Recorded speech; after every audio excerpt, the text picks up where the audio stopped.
With these remarks, I will give the floor to Mr.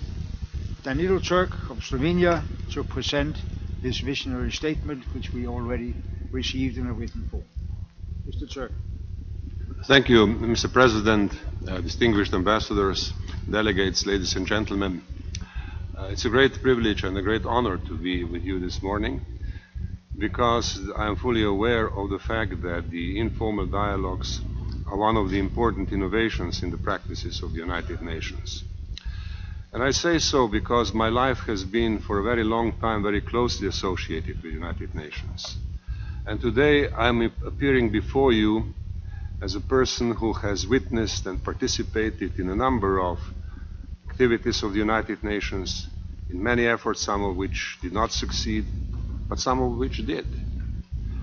I started 30 years ago and more as an expert on human rights, working on very important and interesting subjects such as freedom of expression and reduction of censorship, building a system of indicators to measure the progress in the field of implementation of economic, social and cultural rights, developing a text, a draft declaration on the right to development, which has later become a standard feature of UN development and human rights discourse and policy making. And all this experience in human rights has remained with me throughout my professional life. Later I became representative of the Republic of Slovenia to the United Nations and spent most of the 1990s in New York as permanent representatives.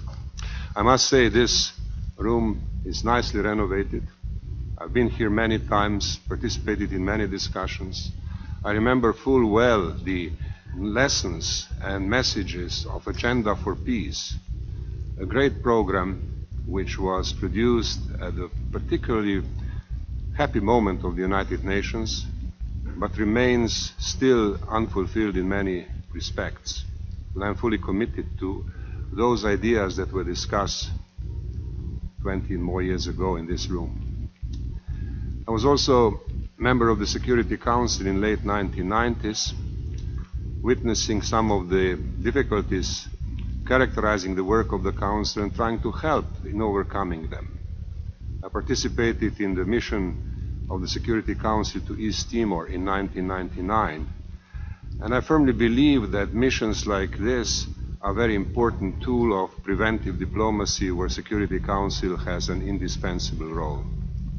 I'm very happy to see that these days such missions continue. I have read the reports about the mission to Africa, in particular the preventive spirit in which the discussions in Dakar were held, and in other places as well, with an aim to reduce tensions and prevent conflicts in several parts in Africa where the tensions are high. Later, Secretary General Kofi Annan invited me to serve as his assistant for political affairs. And I worked with Kofi Annan for 5 years on a number of crisis situations, with a number of regional organizations, dealing with issues of security and peace, but also preventive diplomacy, strengthening of democracy, and, yes, UN reforms. Human rights, by historic coincidence, came back to the center of agenda in 2005, where one of the most important reforms was contemplated, namely creation of the Human Rights Council, an idea that has been with us in the United Nations for a very long time before. But the historic moment for its implementation came in 2005, and I'm proud to say that I was among those who advised the Secretary General on exactly how to define the profile of the Human Rights Council and how to make sure that all member states are reviewed, universal periodic review, and that the reviewers are reviewed first. Now, these were the kind of ideas which were long in the making, and the moment of their implementation came rather quickly.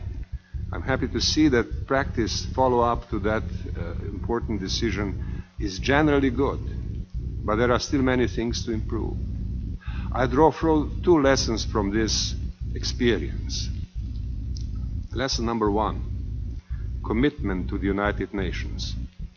We who work in the United Nations are very often frustrated with the slow pace of change. We are sometimes impatient when we see that problems remain elusive and solutions long in coming. But then if we take a proper temporal perspective and we judge the performance of the United Nations in a proper temporal perspective, we would clearly see that many important historic developments have taken place as a result or with the assistance of the United Nations. Now that has strengthened my commitment to the organization and has been an important element in my decision to present my candidature to you. Commitment. Commitment based on specific experience. In the vision statement, I laid out my basic ideas about the United Nations for the future, and I do not wish to repeat them in detail. I would, however, mention a few elements which I believe are of special importance. First, the type of partnerships the UN has to develop in the present and in the coming period. First, and very important, partnership among member states, their commitment to multilateralism. Strengthening of sovereignty as responsibility, which is not only responsibility to citizens of a state, but also to the international community and to the progress of humankind. Obviously, UN works in a situation where regional organizations have gained a great deal of new importance, have developed their policies and sophistication to new levels. Important partners without whom UN cannot succeed. And finally, among partnerships, horizontal communication and cooperation with civil society, business community, academia, and the media. All these are partnerships that UN has to cultivate and where the Secretary General has to play a role. And this applies to all three main areas of work of the United Nations: maintenance of peace and security, sustainable development, and human rights. In the area of maintenance of peace and security, I have noticed, reading recent reports, that more and more emphasis is placed on preventive activities. This also was very clearly expressed in the reports relating to peace operations. And it is important to realize that in preventive work, all bodies of the United Nations have a role. Obviously, here is the Secretary General with his important role under Article 99, and I'm sure that we are going to discuss that in the course of this morning. But there is also a very important role of the Security Council, to which I have already alluded, and I would add the General Assembly. I would like to invite you, ladies and gentlemen, today to think about the powers of the General Assembly, in particular Article 14, which empowers the General Assembly to adjust any situation that it deems likely to impair general welfare or friendly relations among nations. A very important platform for activity which has not been sufficiently used in the past. It has been used occasionally, but much more is needed. And when I'm mentioning this example, I'm doing so only to remind ourselves that prevention is a task for us all. When it comes to sustainable development, I understand that sustainable development belongs to the center of activity of the United Nations at present. And obviously, there are many specific tasks which are involved here. One of which I would like to especially emphasize, and that is to ensure that the policy level, the level of political commitment and the level of policy seriousness does not diminish over time. We have seen following the Rio conference that the Commission on Sustainable Development gradually lost its initial influence, and we should not allow anything similar to happen now. And finally, on human rights, I think we need to strengthen the capacity of our institutions.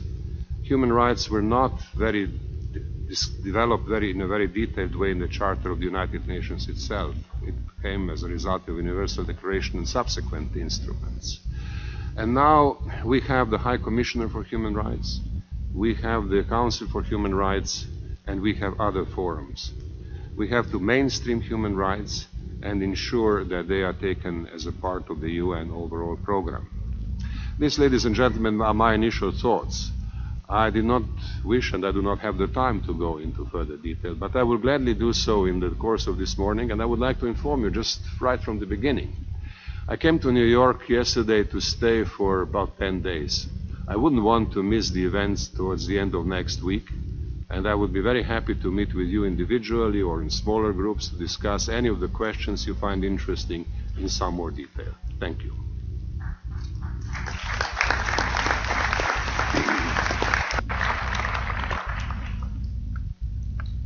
Thank you, Mr. Danilo Türk. We